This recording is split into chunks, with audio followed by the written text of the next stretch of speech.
Sudah hampir 2 bulan sejak kasus pertama coronavirus disease atau COVID-19 pertama kali diumumkan pemerintah Indonesia pada 2 Maret 2020. Data statistik terus direkam dengan cermat berkaitan dengan jumlah kasus positif, sembuh, meninggal, beserta aneka olahan data lain yang tersaji di berbagai portal resmi pemerintah pusat maupun daerah. Namun ada yang kadang luput dari perhatian kita bersama, yaitu jumlah limbah medis yang dibuang selama masa penanganan COVID-19. Fakta menunjukkan bahwa dari 132 rumah sakit rujukannya ditunjuk pemerintah untuk merawat pasien COVID-19, baru 20 rumah sakit saja yang memiliki insinerator berizin. Di sisi lain, dari total 2.889 rumah sakit yang beroperasi, baru 110 rumah sakit saja yang memiliki fasilitas insinerator berizin. Limbah medis di Indonesia tergolong ke dalam limbah B3 yang pengelolaannya diatur dalam Peraturan Pemerintah Nomor 101 Tahun 2014 tentang pengelolaan limbah bahan berbahaya dan beracun. Pengelolaan limbah B3 dilakukan dengan prinsip kewaspadaan dan menggunakan metode pengelolaan limbah yang aman dan ramah lingkungan. Dibutuhkan perlakuan dan fasilitas khusus sejak limbah itu dihasilkan hingga dimusnahkan. Fakta ini perlu mendapatkan respon yang baik dari pemerintah, meskipun angka persis kenaikan timbulan limbah medis di Indonesia belum dirilis oleh pihak berwenang, namun pemerintah dituntut untuk meningkatkan kapasitas pengolahan limbah medis beberapa kali lipat dari kapasitas yang ada saat ini. Kementerian Lingkungan Hidup dan Kehutanan menyatakan bahwa kapasitas pengolahan limbah medis Fasiankes seluruh Indonesia baru mencapai 70,21 ton per hari, ditambah dengan kapasitas jasa pengolahan oleh pihak ketiga sebesar 244,8 ton per hari. Sementara itu, Kementerian Kesehatan menyebutkan bahwa kapasitas pengolahan limbah medis Fasiankes baru mencapai 53,12 ton per hari, ditambah kapasitas jasa pengolahan oleh pihak ketiga sebesar 187,90 ton per hari. Dengan jumlah Fasiankes sebanyak 2.889 rumah sakit, 10.062 puskesmas, 7.641 klinik, dan fasilitas lain seperti laboratorium kesehatan, apotek, dan unit transfusi darah. Diprediksi, limbah medis yang dihasilkan Indonesia per hari sebanyak 294,66 ton per hari. Dengan kata lain, defisit 70,432 ton per hari.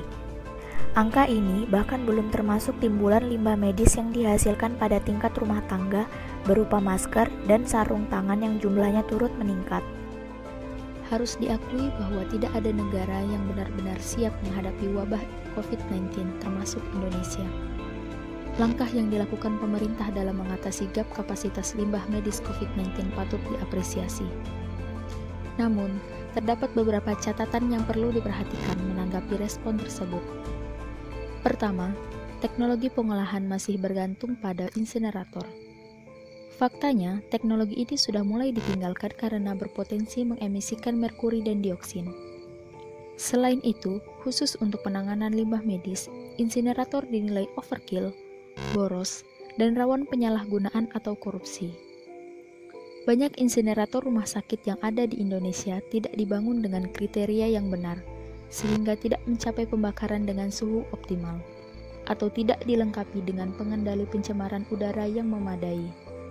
Kedua, fasilitas pengelolaan limbah medis baik oleh Fasiankes maupun pihak swasta tidak tersebar merata di seluruh Indonesia. Dari kapasitas dasar sebesar 314,29 ton per hari, 267,20 ton per harinya berada di Pulau Jawa dan tidak ada sama sekali di region Maluku dan Papua. Ini menyebabkan prinsip pengelolaan limbah B3 tidak terpenuhi. Hal ini diperparah lagi dengan keterbatasan jumlah transporter berizin yang baru dimiliki oleh 140 penyedia jasa. Sebagai solusi jangka pendek, pelibatan pihak industri yang memiliki fasilitas insinerasi perlu dipertimbangkan, mengingat di region Maluku dan Papua terdapat beberapa industri yang dimaksud. Ketiga, Pemerintah perlu mengembangkan skema pembiayaan dalam rangka mendukung pengelolaan limbah medis yang sangat membebani Fasiankes di masa-masa sulit seperti sekarang. Menurut Perhimpunan Rumah Sakit Seluruh Indonesia, neraca keuangan rumah sakit sangat terganggu sehingga dikhawatirkan berimplikasi pada penurunan pelayanan rumah sakit. Bila rumah sakit mengabaikan pengelolaan limbah medis karena keterbatasan anggaran, maka potensi bocornya limbah medis ke lingkungan akan semakin besar dan berbahaya bagi manusia. Berbagai upaya telah dilakukan pemerintah guna mengatasi gap kapasitas pengolahan limbah medis, baik melalui optimalisasi kapasitas dasar atau menambah kapasitas cadangan yang sehingga kapasitas total mencapai 877,26 ton per hari, kurang lebih 3 kali kapasitas cadangan. Wabah COVID-19 seharusnya dapat menjadi momentum bagi Indonesia untuk memperbaiki sistem pengelolaan sampah dan pengelolaan limbah B3. Penerapan pemilahan sampah dan limbah B3 sedari sumber merupakan salah satu upaya untuk memutus rantai penyebaran COVID-19 melalui limbah medis.